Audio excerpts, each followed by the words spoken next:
Hello, I'm Paul Pluta and welcome to the ArchieLuxury channel and the Paul Pluta channel. And today I'm doing paid reviews and take a look at the size of the writing. This is what happens when people send me fucking huge images. Please, when you're sending me a photo of your collection, fucking send it in a small font because in a small size because I can't use huge images anyhow. Okay, greetings, loyal disciple here. Greetings, Archie / Paul, loyal disciple here. I've sent you £20 all the way, and there will be another £15 coming once you post. Thank you so much. I am a 30-year-old Englishman currently based in Asia, slaying the native wenches left, right, and centre, and telling the poor, miserable, cheap vinyl fuckers to get the fuck out of my way whilst wearing one of my fuck-off solid gold fisting pieces. I first came across your channel in 2014 and I was slightly disappointed to find out at the time I was that would be classed as a two-tone wearing wanker. The only advice available online at the time was from an anorexic monkey plastic who goes by the name of blah blah blah, preaching the Squally and Steinhardt are high horology, Grail pieces. Who was telling the truth? Who was I to believe? In what direction should I take my collection? I was enlightened by the pontiff's Archie's advice, such as invest in the icons, and if I want to roll with the big boys, 18-karat solid gold is the only way to go. Your advice was well needed kick up the ass in order to get my collection up to speed. Thank you, Archibald. Wow, that's very, very kind of you to say that. That sounds very good.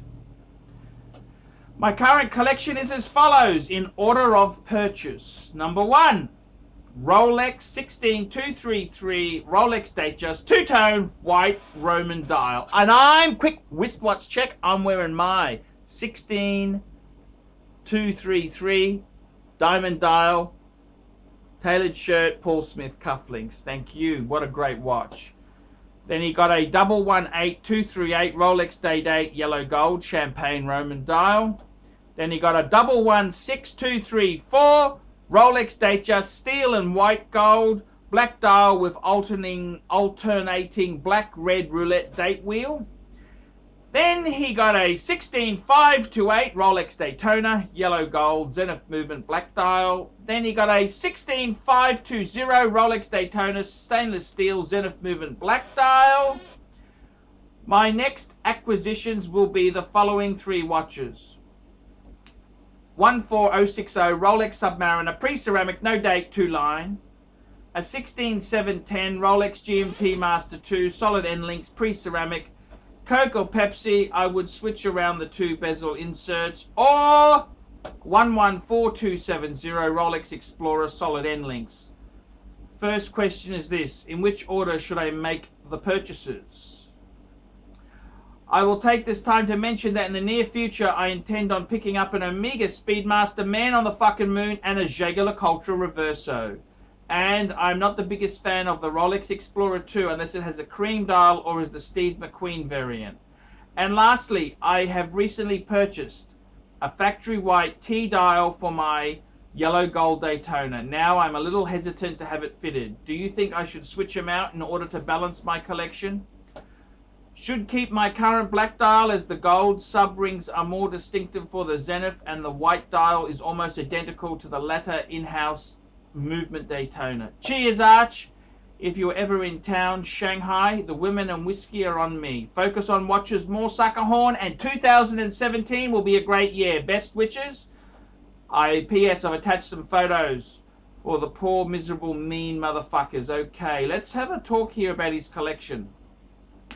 So here we go, fuckers. He's telling me he's got number 1, the two-tone Datejust with the white Romans, white dial with Romans.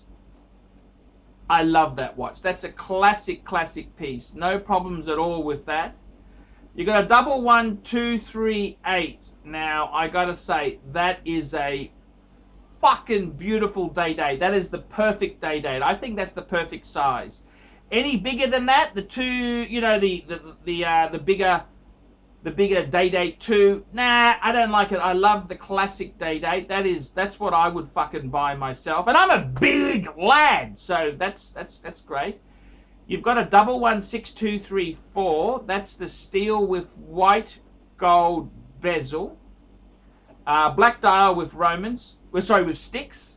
Beautiful. Can't fault that at all. That is a fucking sexy fucking piece. That's gorgeous. Then you've got the solid gold Daytona, and then you've got a steel Daytona. And I gotta fucking tell you this. I would not be changing out the dials. Stop. 2 black dials, a steel one and a yellow gold. They pop. Absolutely pop. That absolutely pops, man. That is, I think you got too much time on your hand where you're thinking about swapping out the dial. The black dial is always worth a little bit more. And I gotta tell you the truth, it's such a bitch to change a dial on a Daytona. Because any chronograph, it's difficult to change these dials over. I wouldn't do it. Sell it. Sell that second dial. You'll get your money back. That's what or keep it in the drawer. But definitely, absolutely, 100% keep the 2 blacks. I love the double black. Double black. What a cool name. Double black, fuckers. Double black. I think the balance is fine. I don't have a problem with that at all. And I gotta tell you, you've got fucking amazing pieces. Absolute amazing. This collection fucking pops. If I had money, I'd have this sort of collection. It's fucking so damn cool. Some really heavy hitting pieces there. I love the Rolex backbone. And I tell you the truth there, I'm coming back to a Rolex backbone too. In the late 90s, I had a day date President with diamond dial. I had a steel sub, steel Explorer 2, and a two-tone 16013 two-tone Datejust. And I loved it. That 4-piece Rolex combo deal was really cool. And, you know, I went for a horological roller coaster of things. And I got to tell you, I came back to Rolex. Rolex is just, you know, now I've got 3 Rolex pieces. I got my Explorer 2, two-tone Datejust, and a solid gold sub. I fucking love it. I really, really love it. So, yeah, I would honestly say to you, honestly,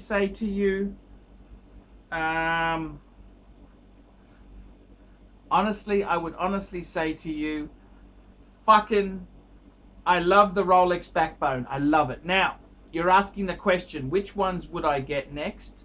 Very good question indeed there. I tell you what I would be doing.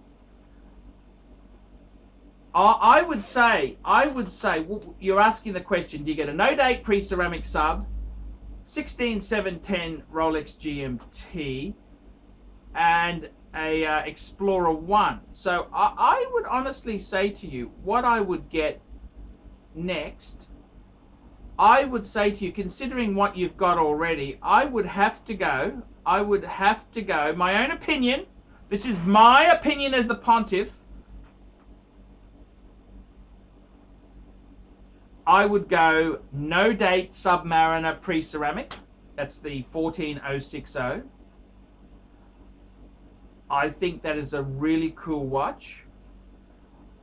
The second piece I would get, I wouldn't, if it was me, you're asking, I would go Polar Explorer 2.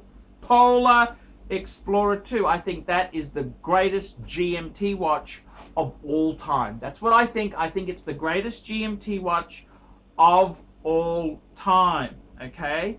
That is the greatest GMT of all time, in my opinion. And I reckon that instead of getting the GMT Master 2 and then then this Explorer 1, that would just kill it. It would kill it. But I understand you, okay, looking at your 3 choices, if you're going to get those 3 and you don't like the Explorer 2, as you've said, which I think you're mistaken. You are mistaken. it's like saying you don't like Asian women. That's just a mistake unless you've tried a few. So I would say, I reckon the order you've put it to me, no date sub pre-ceramic, 16 7 10 GMT Master 2, and then the 114270. And that's the Rolex Explorer is the perfect. That's the order I would do that in. Then you're saying to me, in the near future, you want to get an Omega Speedmaster Man on the fucking Moon. Yes, you gotta get it. That is just an iconic. It's iconic. I reckon that is a super cool, super cool thing to do. And a JEWELLERY. Get the Reverso Grande. Fuck it. Copy. It is. That's the one I've got. I reckon that is the most beautiful. I'm not talking the most complicated. I'm not talking the most expensive. I'm just saying the most beautiful JEWELLERY Reverso is the Grande. Get it, and I think you would be very, very happy. No, I actually got to tell you something, okay? The previous video I made here, I was doing a guy's Hublot collection. I had no fucking passion, I thought, what the fuck did you do this for? Looking at your collection, man, it fucking pops. It just pops. They're fucking nice pieces, sensible pieces. They're fucking gorgeous. I fucking love it. I really fucking love it.